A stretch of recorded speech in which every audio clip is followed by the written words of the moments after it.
ayun mga kababayan, so paalis na naman kami. Naiwan lang po si Madam Yola dyan sa tinitirahan namin kasi walang magbantay sa bahay. Baka pag-uwi namin ay wala na yung bahay. Hindi kasi kaya ni Madam Yola mga kababayan maglalakbay ng malayo. So kaya ay magpaiwan na lang siya dito mga kababayan. Kaming 5 lang po ang nagsama ngayon. At kasama namin ang guide namin. So abangan nyo na lang ang mga kaganapan namin mga kababayan doon sa ibang sitio. Nandito pa lang mga kababayan ay ano na naka-filmira na ako. Kailangan makapuwersa tayo kasi umakyat. Paakyat yung daan mga kababayan. At meron tayong kasalaw po, si PB Panday.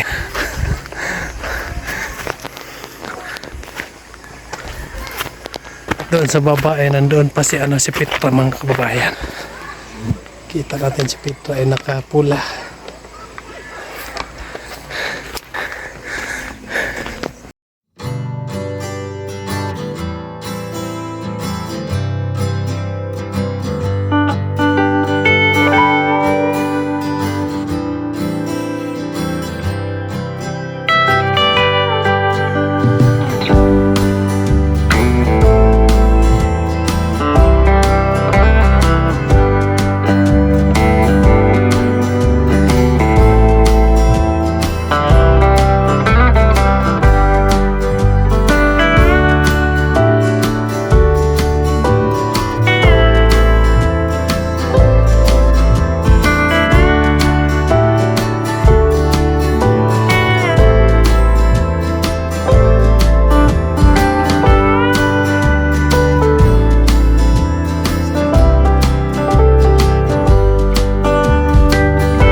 wanna do it all again.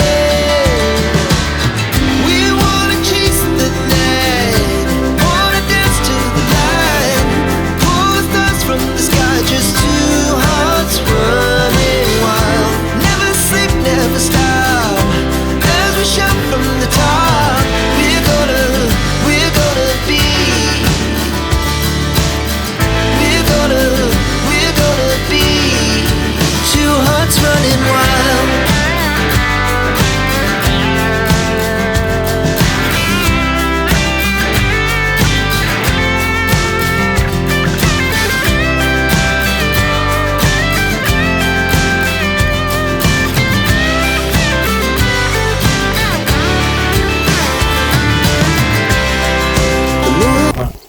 Diyan kami galing. Paakyat kami dito. Sobrang init po mga kababayan. At si Sir Paul ay nandoon na sa bahay. Nagpapahinga siya dyan. Kasama sila si Panday. At si Peter Paul ay naglalakad pa. Sobrang lawak po ng lugar ng Pakibato mga kababayan. Dito nga side ay Davao City pa rin.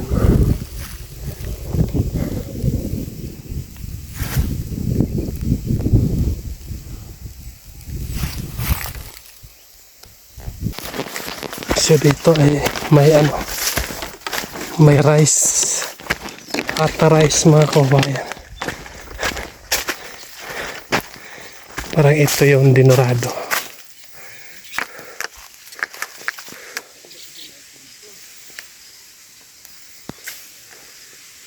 Kaso lang ay maliit. Siguro wala silang binhi, kaya ganito lang ang kanilang tinanim.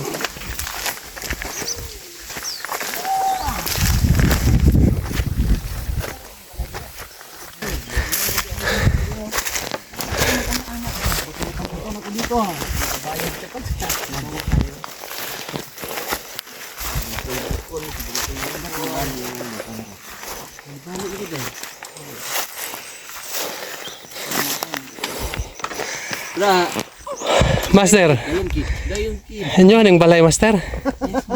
Ha? Dayon kid. Kong kid?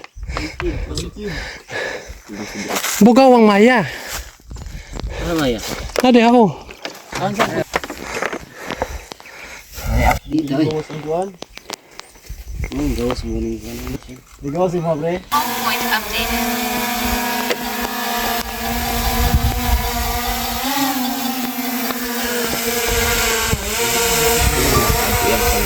Palipad muna tayo ng drone. Makikita na natin ang sitio Panlawayan mga kababayan. Nandyan sa kabila. Yan po ang sitio Panlawayan. Sila si Sir Paul ay mga kababayan, mga kasamahan ko ay nandoon sa baba. Napapahinga sila dahil sobrang init. So abangan nyo na lang ang pag-abot namin doon mga kababayan sa kanilang lugar.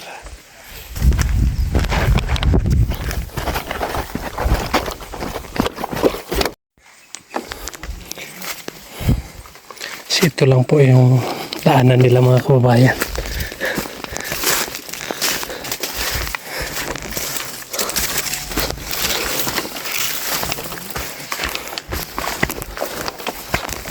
Kunting tiis na lang at maabutan na natin ang kanilang sitio. Malapit na natin maabutan yung sitio Panlawayan. Kahit nakakapagod maglalakbay pero masaya pa rin dahil nagsama-sama kaming lahat.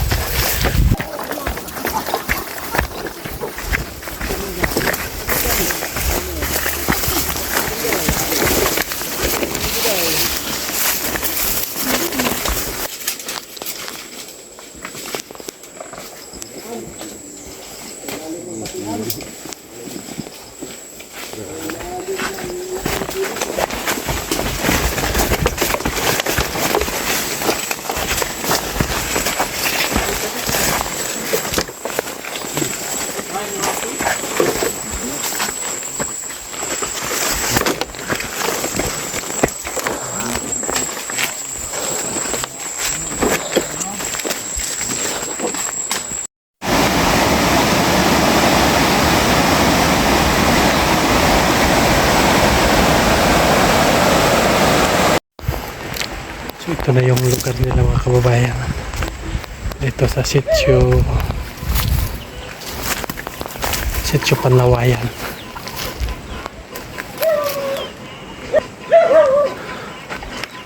Natin yung upo ay umaakyat na sa bahay.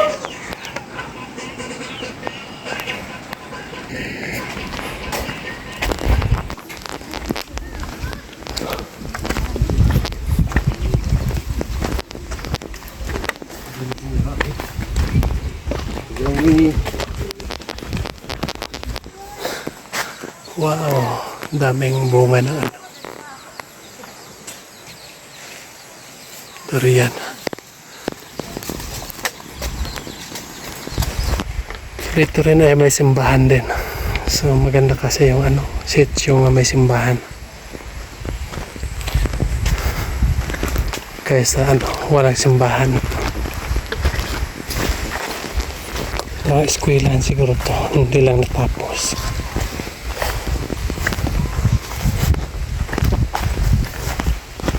So ito pala mga kababayan. Ito yung linagay dito.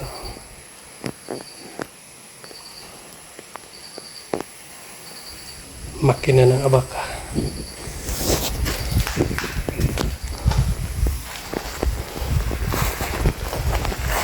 Parang eskwelahan kasi.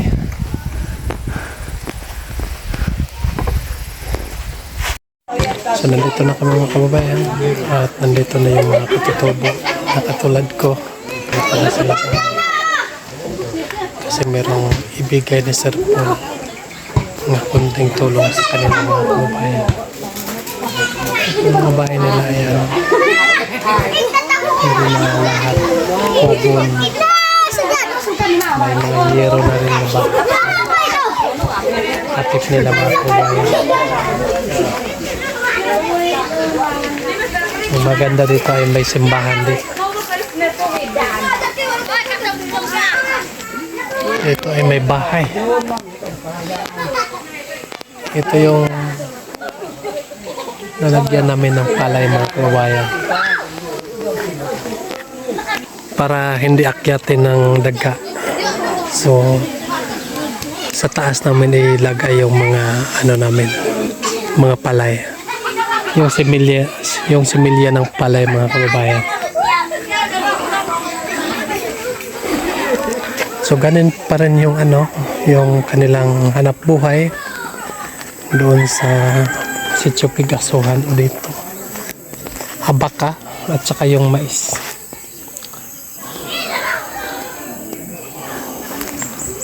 So yung mga bahay nila ay mga kugon at saka may mga yero din na mga luma na mga kababayan.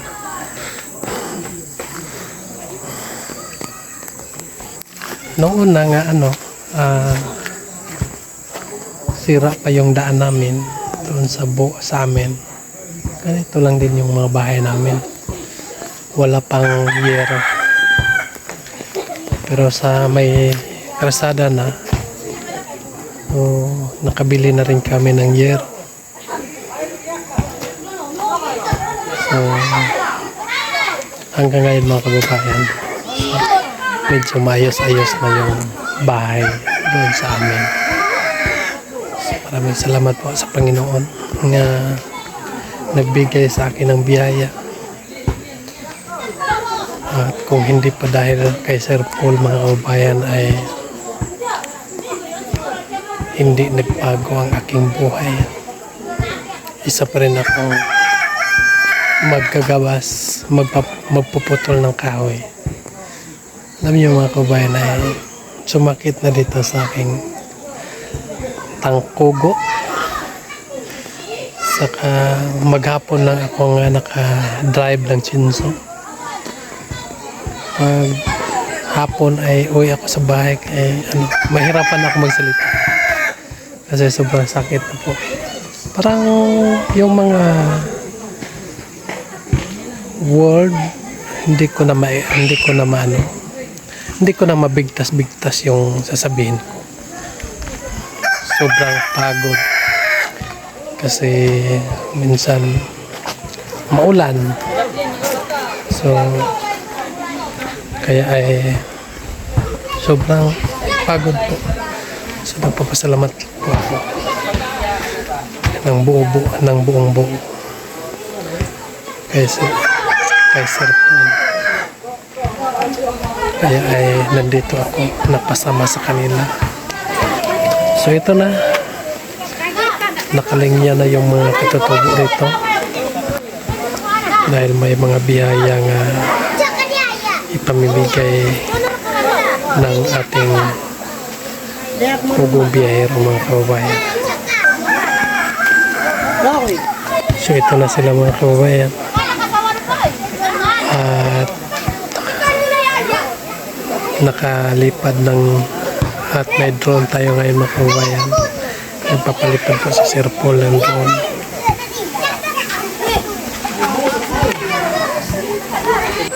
Ayan mga kababayan, so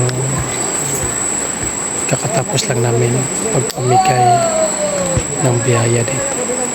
Papanoorin nyo na lang mga kababayan ang kumpletong kaganapan namin sa pugong biyahero.